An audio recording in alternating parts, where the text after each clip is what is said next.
মশলা ছাড়া রান্নার কথা ভাবাই যায় না, সুগন্ধি মশলা ছাড়া তো নয়। আর এই সুগন্ধি মশলার তালিকায় প্রথম সারিতে দারুচিনির নাম উঠে আসে। মশলার জগতে দারুচিনি একটি প্রসিদ্ধ নাম। এটা ছাড়া যেন যে কোনো শাহী রান্না অসম্পূর্ণ থেকে যায়। যেমন পোলাও, কোরমা, রোস্ট, মাংস, বিরিয়ানি, সেমাই ইত্যাদি রান্না করার কথা ভাবাই যায় না। দারুচিনি আমাদের রান্নার অনেকখানি জুড়ে আছে। রান্নার স্বাদ ও সুগন্ধ বাড়াতে এর জুড়ে নেই। দারুচিনি সুগন্ধযুক্ত একটু ঝাঁঝালো মশলা। অনেকের ধারণা আমাদের এই বিশ্বের সবচেয়ে বেশি অ্যান্টিঅক্সিডেন্ট সমৃদ্ধ ভেষজ দারুচিনি। এর স্বাদ এবং সুগন্ধির জন্য শতাব্দীর পর শতাব্দী ধরে প্রায় বিশ্বের প্রত্যেক দেশেই ব্যবহৃত হয়ে আসছে। দারুচিনির অতীত ইতিহাস খুব সমৃদ্ধ।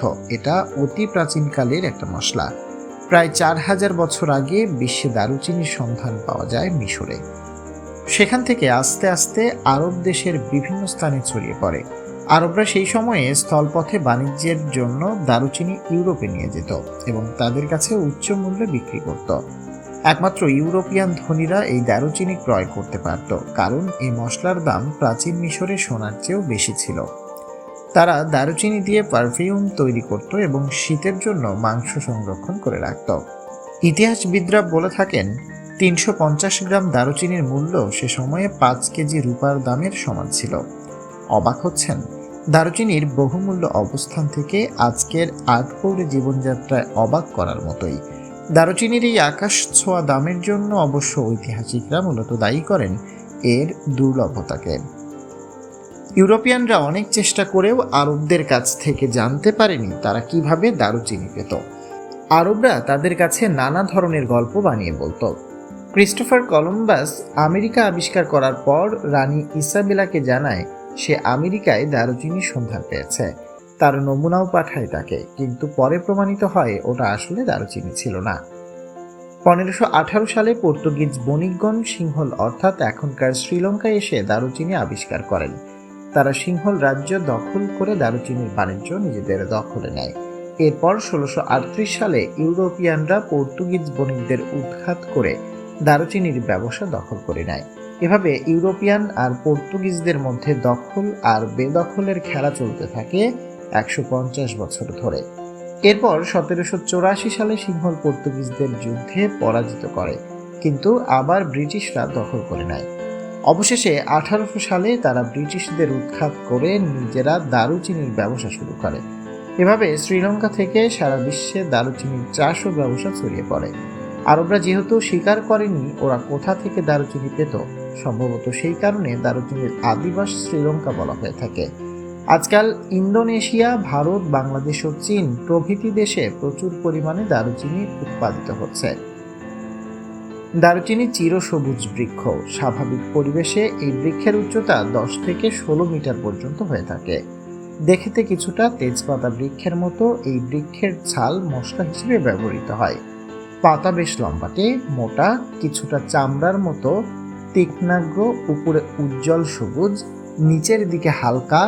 পাতার প্রধান শিরামূল থেকে মধ্য শিরা পর্যন্ত স্পষ্ট এবং সংখ্যায় 3 থেকে 5টি।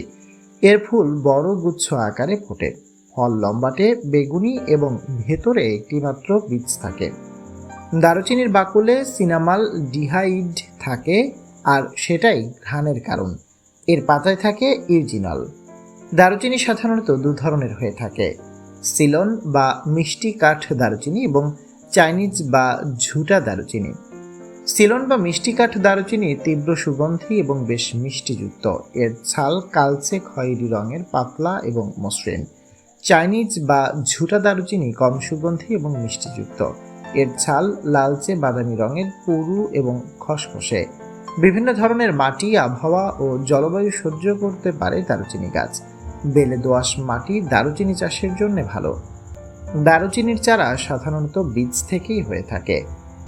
দারুচিনি গাছ কাটিং বা গুটি কলম করেও চারা করা যায়। 5 থেকে 6 বছর বয়সী গাছ হতে নিয়মিত ছাল ছাড়াবার ডাল পাওয়া যায়। দারুচিনি গাছ থেকে বছরে একাধিকবার ডাল কাটা যায়, তবে সবচেয়ে ভালো হয় একবার ডাল কাটতে। এপ্রিল মে মাসে সাধারণত ডাল কাটা হয়। এই ডাল 1 থেকে 3 সেমি ব্যাসের এবং 1 হতে 1.5 মিটার লম্বা ডাল কাটলে ভালো হয়। এ ধরনের ডাল হতে উন্নত মানের ছাল পাওয়া সম্ভব। শুকনো পাতা ও ছাল হতে তেল নিষ্কাশন করা হয়। এর তেল ঔষধি গুণে ভরপুর। আয়ুর্বেদীয় চিকিৎসায় দারুচিনির ব্যবহার করা হয়ে থাকে নানা ধরনের রোগ উপশমের জন্য। বাতের ব্যথা, কাশি, শ্বাসকষ্ট, কোলেস্টেরল, ডায়াবেটিস ইত্যাদি রোগে দারুচিনি খুবই উপকারী। বিভিন্ন পদ্ধতিতে এই রোগগুলোর ঔষধ হিসেবে দারুচিনির ব্যবহার করা হয়। দারুচিনিতে অসংখ্য ঔষধি গুণাগুণ বিদ্যমান। আপনি যদি এ পর্যন্ত আমাদের ভিডিওটি দেখে থাকেন তাহলে লাইক শেয়ার দিয়ে আমাদের সাথেই থাকুন।